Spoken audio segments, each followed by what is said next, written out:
Je cherchais juste un petit encas ce soir-là. Les examens m'épuisaient et j'avais besoin d'une pause, alors je suis allé à l'épicerie du coin. Les néons clignotaient légèrement pendant que je parcourais les rayons, mon panier rempli de basiques, nouilles instantanées, boissons énergisantes et chewing-gums. Je suis allé au rayon chips, cherchant mes Pringles préférés. C'est là que j'ai vu cette fille bizarre. Elle était là, débraillée et agitée, les cheveux en bataille, portant une tenue moulante et usée.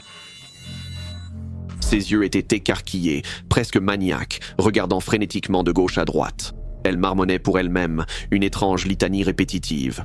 « Faut que je prenne des Pringles. Faut que je prenne des Pringles. Faut que je prenne des Pringles. » Elle le répétait sans cesse, sa voix montant et descendant en intensité, parfois chuchotant, parfois presque criant. J'ai essayé de l'ignorer, mais c'était difficile de ne pas être mal à l'aise. Sa présence était troublante, une aura de folie émanant d'elle. J'ai prudemment saisi une boîte de Pringles, pensant que ça pourrait la calmer si elle voyait que je ne voulais pas toutes les prendre.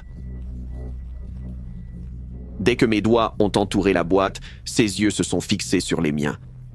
Pendant un instant, le temps semblait s'être arrêté. Son chant s'arrêta net et le silence envahit le rayon. Les secondes passèrent, puis l'angoisse m'envahit quand je réalisais qu'elle ne clignait même pas des yeux. Puis, elle s'est jetée sur moi, ses mains griffant mon visage. J'ai reculé en trébuchant. La boîte de Pringles s'envola de mes mains. Elle poussa un cri perçant, plus animal qu'humain, puis enfonça ses ongles dans ma joue, faisant couler du sang. Je ne sais pas ce qui s'était passé, mais j'étais paralysé par son explosion soudaine de violence. J'ai agrippé une étagère proche pour me stabiliser, mais elle était implacable. C'est quoi ce délire? Lâche-moi! J'ai essayé de la repousser, mais elle était plus forte qu'elle n'en avait l'air. Elle a attrapé un paquet de chips et l'a balancé sur ma tête. Le sac a éclaté, projetant des chips partout. Mais elle ne s'arrêta pas et commença à en lancer d'autres. Elle en a attrapé un autre, puis un autre, me frappant violemment à chaque fois. J'étais encore confus sur quoi faire. L'allée était déserte aussi, il n'y avait personne. Pour me défendre, j'ai saisi un pot de salsa et l'ai fracassé contre ses mains. Elle a hurlé de douleur, mais n'a pas reculé. Elle a ramassé un support d'étagère tombé et l'a balancé vers moi. J'ai senti une vive douleur au bras quand il m'a touché. Je saignais. Au secours! À l'aide! Je me suis adossé aux étagères, cherchant de quoi me défendre. Ma main a trouvé une boîte de soupe que je lui ai lancée. Elle l'a prise en pleine poitrine, reculant juste assez pour que je m'enfuis. J'ai titubé dans l'allée, vision floue, sang coulant de mon bras et visage. Je l'entendais derrière, ses pas erratiques, sa voix un cri strident. Faut que je prenne des Pringles. J'ai tourné au coin, glissant presque sur le carrelage. Devant moi, j'ai vu le garde de sécurité du magasin foncer vers nous, son visage mêlant confusion et détermination. Il l'a plaquée juste au moment où elle allait m'atteindre, la faisant tomber au sol. Elle se débattait, hurlant et s'agitant, mais il a réussi à la maîtriser. C'est bon, je la tiens. 2 employés du magasin sont aussi arrivés en courant pour aider à immobiliser la femme. Elle hurlait à plein poumon, secouant son corps et se tordant sur le sol. Je me suis effondré contre une étagère, respirant par saccades. Tout mon corps me faisait mal et je sentais le sang chaud couler sur mon visage et mon bras. D'autres clients s'étaient rassemblés, les yeux écarquillés de stupeur. La police est arrivée rapidement, suivie de près par les ambulanciers. Ils l'ont emmenée menottée alors qu'elle criait toujours la même chose. Faut que j'ai des Pringles. Pendant qu'on me soignait, j'entendais les murmures autour de moi. Des gens qui se demandaient qui elle était et pourquoi elle m'avait attaqué. Je ne comprends pas. Elle a juste pété un câble. Le lendemain matin, c'était partout aux infos. Ils l'ont décrite comme une toxicomane locale avec des antécédents de maladie mentale. Elle était apparemment sous influence et n'avait pas mangé depuis 3 jours. Dans son délire, elle était entrée dans le magasin et s'était perdue dans les rayons, se rappelant juste de manger des Pringles. Je dois te dire la vérité, il y a plein de fous dans le monde en ce moment. Mes amis et moi étions obsédés par l'occulte à l'école. On passait des nuits entières sur des bouquins poussiéreux de cultes sataniques trouvés sur le web, cherchant des frissons. C'est Jimmy qui a découvert ce fait bizarre sur le fondateur de Pringles, dont les cendres reposent dans une boîte Pringles. Des ados qui évitent leurs devoirs, c'était le cadre parfait pour une séance de spiritisme. Un vendredi soir, on s'est réunis dans la cave de Jimmy pendant que ses parents étaient sortis. L'endroit était à peine éclairé par des bougies vacillantes, l'air imprégné du parfum d'encens. Une vieille planche Ouija était posée au sol entre nous, à côté d'une boîte de Pringles. Le rituel, c'était l'idée de Jimmy. Il prétendait l'avoir trouvée dans un ancien grimoire en ligne. Chacun a mangé un Pringle, puis on a placé la boîte au centre de notre cercle. On s'est donné la main, l'atmosphère chargée d'anticipation. Esprit de l'au-delà, nous vous invoquons. Nous cherchons l'esprit de Frédéric Bourg, créateur de Pringles. Montre-toi à nous. Sa voix résonna dans le sous-sol. Pendant un instant, rien ne se passa. Nous avions déjà essayé ces rituels en ligne, et c'était généralement du n'importe quoi. Mais juste au moment où j'allais en rire, un frisson m'a parcouru l'échine. Les flammes des bougies vacillaient violemment, projetant des ombres tordues sur le mur. Frédéric Bourg, montre-toi. La planchette du Ouija commença à bouger, éplant des mots incompréhensibles. La température chuta soudainement et un grondement sourd et guttural emplit la pièce. Soudain, la boîte de Pringles bascula, roulant vers moi comme poussée par une main invisible. Les gars, ça ne sent pas bon. Avant que je puisse finir, les lumières se sont éteintes. Le sous-sol fut plongé dans l'obscurité, seules nos respirations paniquées se faisaient entendre. Puis, la hantise commença. La première manifestation était subtile. Nous entendîmes des chuchotements incompréhensibles et sinistres qui résonnaient dans le sous-sol. Au début, on croyait que c'était juste notre imagination, mais quand les chuchotements sont devenus des hurlements de femmes, on a su que quelque chose clochait terriblement. « Il faut arrêter ça maintenant !» Il a essayé de clore la séance, mais la planche Ouija refusait de coopérer. La planchette bougeait toute seule, éplant « non, encore et encore ». Soudain, Jimmy a été projeté à travers la pièce, son corps s'écrasant contre le mur avec un bruit écœurant. Il a gémi, luttant pour se relever. Alors qu'on courait vers la sortie, la porte du sous-sol a claqué violemment. Une force invisible a tiré mes cheveux, me traînant jusqu'en bas des escaliers, de retour dans le sous-sol. J'ai hurlé, griffes en l'air, mais il n'y avait rien contre quoi me battre. Jimmy et Sarah m'ont attrapé, me tirant en arrière, mais la force était implacable. Mon cuir chevelu brûlait tandis que des touffes de cheveux étaient arrachées. Soudain, le bras de Sarah s'est tordu dans un angle anormal, ses os craquant sous la pression d'une emprise invisible. Elle a crié de douleur, les larmes ruisselant sur son visage. On a regardé avec horreur des bleus sombres se former sur sa peau. « Il faut qu'on sorte d'ici !» On s'est précipité vers la porte du sous-sol, mais elle refusait de bouger. Les bougies se sont rallumées toutes seules, leurs flammes devenant bleues. Lentement, on a vu 4 ou 5 ombres traverser l'espace et fusionner en une silhouette sombre aux yeux d'un blanc lumineux.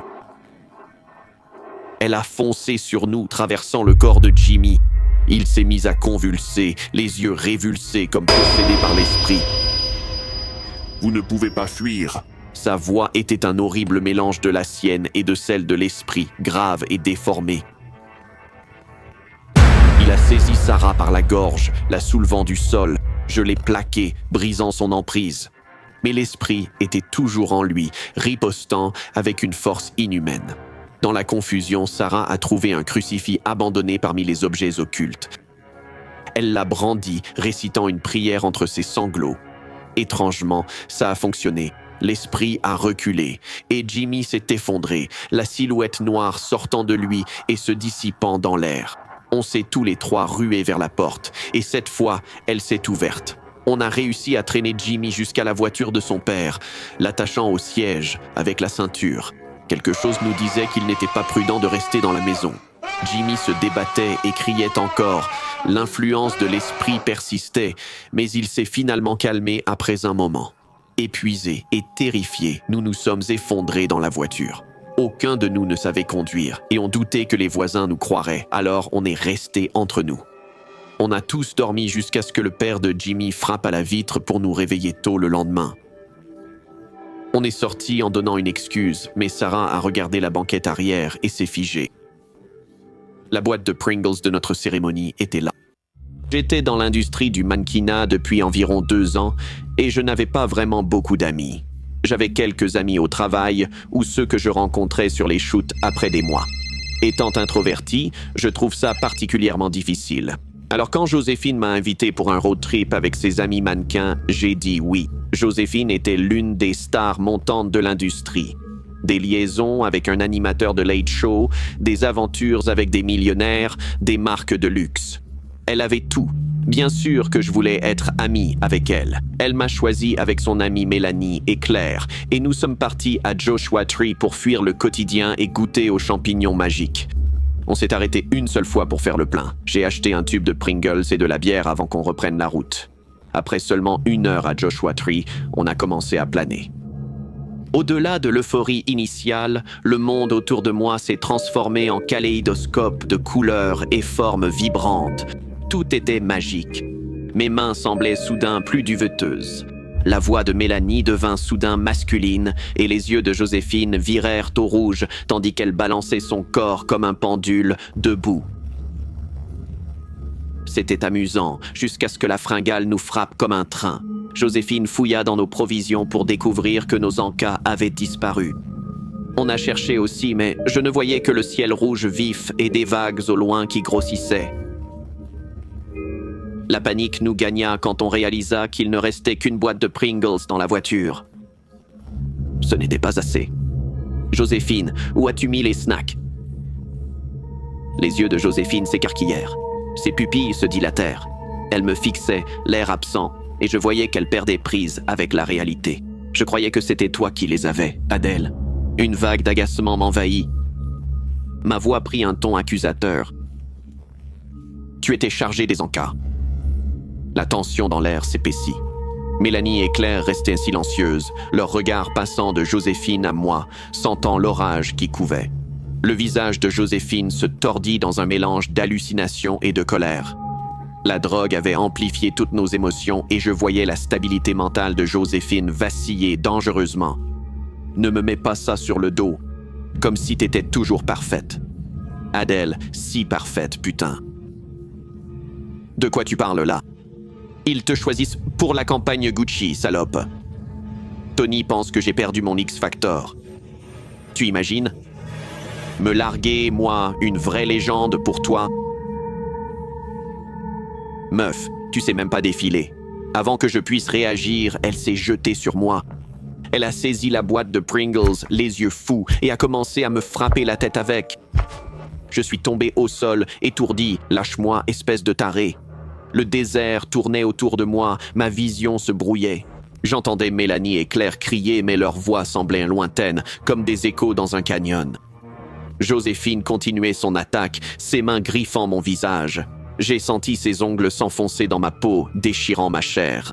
Le sang coulait sur mes joues, se mêlant à mes larmes. « Arrête, Joséphine, je t'en prie. » Mais elle était perdue dans son monde, ses actions alimentées par un mélange dangereux de drogue et de rage latente. Alors que je luttais, le monde a basculé. Mes hallucinations transformaient le visage de Joséphine en mascotte Pringles, une caricature grimaçante me fixant avec une joie maléfique. Non, non, ce n'est pas réel, mais la douleur était réelle. La terreur était réelle. J'ai riposté, tentant de la repousser, mais elle était implacable. Elle saisit une pierre, la levant haut au-dessus de sa tête. J'ai fermé les yeux, me préparant à l'impact. Dans un élan d'adrénaline, Mélanie et Claire ont réussi à l'arracher de moi. J'ai haleté, mon corps tremblant. Elles l'ont traînée jusqu'à la voiture, la poussant à l'intérieur. Joséphine hurlait et se débattait, mais elles l'ont attachée avec les ceintures, la maintenant en place. « Adèle? Ça va? » J'ai faiblement hoché la tête, le crâne lancinant, la vision encore trouble. Le sang coulait des plaies sur mon visage. On doit attendre qu'elle se calme.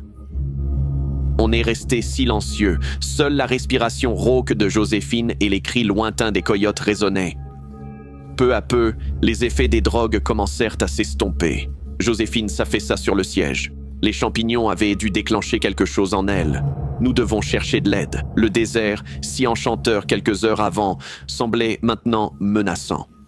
Je devais voir un médecin, priant que l'attaque ne laisse pas de cicatrices. C'est alors que mes yeux se posèrent sur le siège à côté de Joséphine. Là, caché sous une couverture, était le sac de snacks qu'on cherchait.